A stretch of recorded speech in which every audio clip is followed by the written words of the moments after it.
Praise the Lord. വലിയവനും ഏറ്റവും സ്തുത്യനുമായ യഹോവയായ ദൈവത്തിന്റെ നാമം വാഴ്ത്തപ്പെടുമാറാകട്ടെ. സ്തോത്രത്തിനും കൃതജ്ഞതയ്ക്കും വിശ്വാസത്തിന്റെ ഉറപ്പിനും അതിശക്തമായ ആവിഷ്കാരമെന്നോണം നമുക്ക് മുമ്പിൽ തുറന്നു കാട്ടിയിരിക്കുന്ന ഒരു അനുഗ്രഹീത ഗാനമുണ്ട്. തിന്മയ്ക്കെതിരെയുള്ള നന്മയുടെ വിജയക്കൊടി പാറിച്ച ഒരു ഗാനം.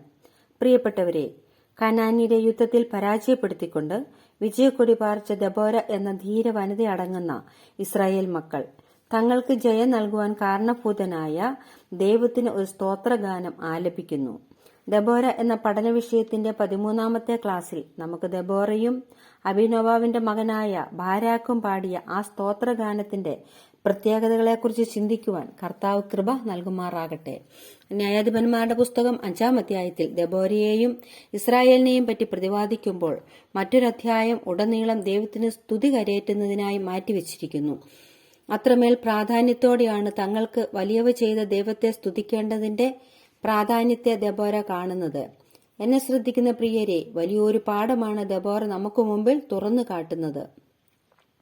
യെശയ്യാവ് 25:1 നാം ഇങ്ങനെ വായിക്കുന്നു: യഹോവേ, നീ എന്റെ ദൈവമാകുന്നു, ഞാൻ നിന്നെ പുകഴ്ത്തും, ഞാൻ നിന്റെ നാമത്തെ സ്തുതിക്കും. നീ അത്ഭുതമായി പണ്ടേയുള്ള ആലോചനകളെ വിശ്വസ്തയോടും സത്യത്തോടും കൂടെ അനുഷ്ഠിച്ചിരിക്കുന്നുവല്ലോ.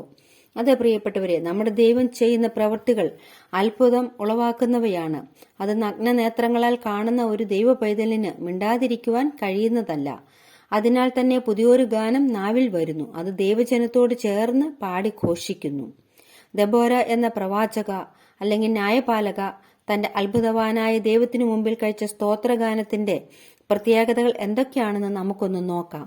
ഒന്നാമതായി, ഇസ്രായേലിന്റെ വിജയത്തിനും അവരുടെ അനുസരണത്തെയും ഓർത്ത് ദൈവത്തെ വാഴ്ത്തുവാൻ ദെബോര ജനങ്ങൾക്ക് ഒരാഹ്വാനം നൽകുന്നു. ന്യായാധിപന്മാരുടെ പുസ്തകം 5:2-3 വാക്യങ്ങളിലും 9 മുതൽ 11 വരെയുള്ള വാക്യങ്ങളിലും അത് കാണുവാനായിട്ട് സാധിക്കുന്നു. രണ്ടാമതായി, ആർക്കാണ് തന്റെ ഗാനം സമർപ്പിക്കുന്നതെന്നും ആരാണ് ആ ഗാനം സ്വീകരിപ്പാൻ യോഗ്യൻ എന്നുമുള്ള വ്യക്തമായ കാഴ്ചപ്പാട് ദെബോരയ്ക്ക് ഉണ്ടായിരുന്നു. ഞാൻ പാടും, യഹോവയ്ക്ക് ഞാൻ പാടുമെന്ന് 3-ാം വാക്യത്തിൽ വ്യക്തമായി രേഖപ്പെടുത്തിയിരിക്കുന്നു. നമുക്ക് ആ ഭാഗം ഒന്ന് വായിക്കാം. രാജാക്കന്മാരെ കേൾപ്പിൻ, പ്രഭുക്കന്മാരെ ചെവി തരുവിൻ. ഞാൻ പാടും, യഹോവയ്ക്ക് ഞാൻ പാടും, ഇസ്രായേലിൻ ദൈവമായ യഹോവയ്ക്ക് കീർത്തനം ചെയ്യും. എത്ര ദൃഢമായ വാക്കുകൾ! അതെ പ്രിയപ്പെട്ടവരെ, നമുക്കും ഇങ്ങനെ പറയുവാൻ കഴിയണം.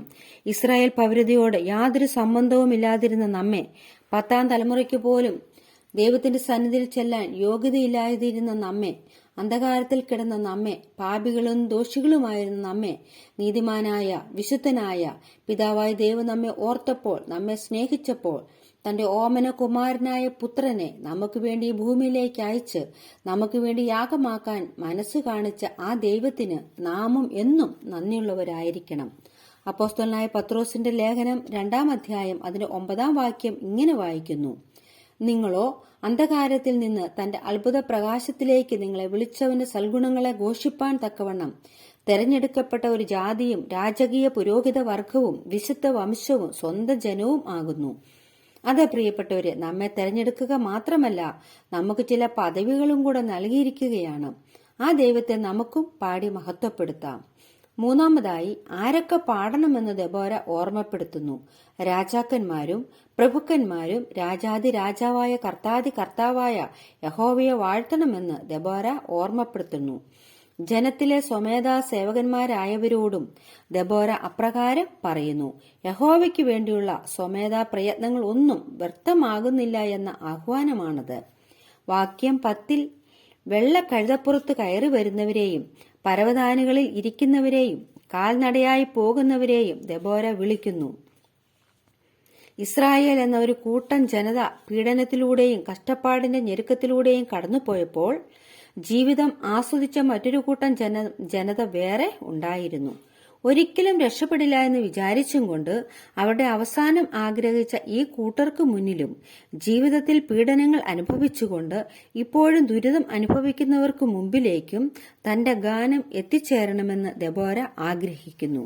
യഹോവയായ ദൈവത്തിന്റെ ബലവും ഈ ദൈവം വിടുവിക്കുവാൻ മതിയായവനെന്നും ലോകം അത് അറിയണമെന്നുള്ളതും ദൈവവും നമ്മെക്കുറിച്ച് ആഗ്രഹിക്കുന്ന ഒരു സംഗതി കൂടിയാണ്. നാലാമതായി, യഹോവയുടെ കൈകളുടെ പ്രവൃത്തികൾ ഇന്നോ ഇന്നലെയോ ആരംഭിച്ചവ അല്ല എന്നും ആദ്യമുതൽക്കേ പ്രവൃത്തികളിൽ ഭയങ്കരനായ ഒരു ദൈവത്തെയാണ് തങ്ങൾ ആരാധിക്കുന്നത് എന്ന് ദെബോരയുടെ ഗാനം വിളിച്ചോതുന്നു. 6-ാം വാക്യത്തിൽ യഹോവ തന്റെ ജനമായ ഇസ്രായേലിനെ കഴിഞ്ഞ നാളുകളിൽ ശത്രുവിന്റെ കയ്യിൽ നിന്നും വിടുവിച്ച വൻ കാര്യം വിവരിക്കുന്നു. ഇസ്രായേൽ ജനത്തിന്റെ പുറപ്പാട് കാലത്ത് സീനായിൽ യഹോവ തീയിൽ ഇറങ്ങുകയും 10 കൽപ്പനകൾ നൽകുകയും ചെയ്ത മഹത്തായ ചരിത്രം ദെബോര ഓർക്കുന്നു.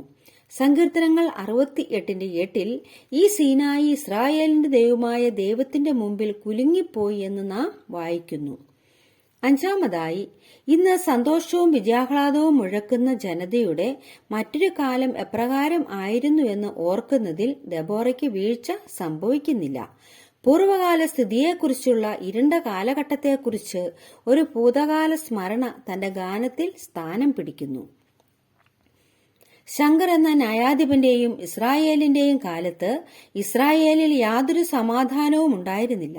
മോഷ്ടാക്കളാലും കൊള്ളക്കാരാലും ഇസ്രായേൽ ജനതയും മറ്റ് കച്ചവടക്കാരും വലഞ്ഞിരുന്ന ഒരു കാലമായിരുന്നു. അതുമാത്രമല്ല, വിഗ്രഹങ്ങളെ സേവിച്ചും കൊണ്ട് ഇസ്രായേലിന്റെ ദൈവത്തെ മറുതലിച്ച് മറ്റുള്ളവരാൽ വലഞ്ഞു കഴിയേണ്ടി വന്ന ഒരു സാഹചര്യമായി മാറിയ ചരിത്രവും ദെബോര ഓർക്കുന്നു. പ്രിയ ശ്രോതാക്കളെ, യഹോവയ്ക്കും പുതിയൊരു പാട്ടു പാടുവിൻ എന്ന് വിവിധ സങ്കീർത്തനങ്ങളിൽ നാം ആഹ്വാനം ചെയ്യുന്നതായി നാം കാണുന്നുവല്ലോ. ഉറങ്ങുന്നവർ ഉണർന്നു പാട്ടുപാടുവിൻ എന്നുള്ള ആഹ്വാനം ദെബോരയും നമ്മെ ഓർമ്മപ്പെടുത്തുന്നു. പ്രിയപ്പെട്ടവരെ, ഇന്നത്തെ നമ്മുടെ ക്ലാസ്സിലൂടെ ദെബോരയുടെ ഗാനത്തിലെ 5 പ്രത്യേകതകൾ നാം കണ്ടു. അടുത്ത മറ്റ് 5 പ്രത്യേകതകളും ചിന്തിക്കുവാൻ കർത്താവ് അനുവദിക്കുമാറാകട്ടെ. ദൈവത്തെ വാഴ്ത്തി സ്തുതിക്കുവാൻ ഓരോ നിമിഷവും നമ്മെ ഓർമ്മപ്പെടുത്തുന്ന ദെബോരയും ഫിലിപ്പിയ ലേഖകനും ഒക്കെ ആ അത്ഭുതവാന്റെ മഹത്വത്തെ രുചിച്ചറിഞ്ഞവരാണ്. നമുക്കും ഈ നല്ലവനായ മഹാ അത്ഭുതം പ്രവർത്തിക്കുന്നവനായ ദൈവത്തെ ദിനം പ്രതി രുചിച്ചറിഞ്ഞ് ജീവിക്കുവാൻ വലിയവനായ ദൈവം കൃപ ചെയ്യുമാറാകട്ടെ എന്ന് ആത്മാർത്ഥമായി പ്രാർത്ഥിച്ചും കൊണ്ട് ഇന്നത്തെ ക്ലാസ് ഇവിടെ നിർത്തുന്നു. ദൈവനാമം മാത്രം മഹത്വപ്പെടുമാറാകട്ടെ. ആമേൻ.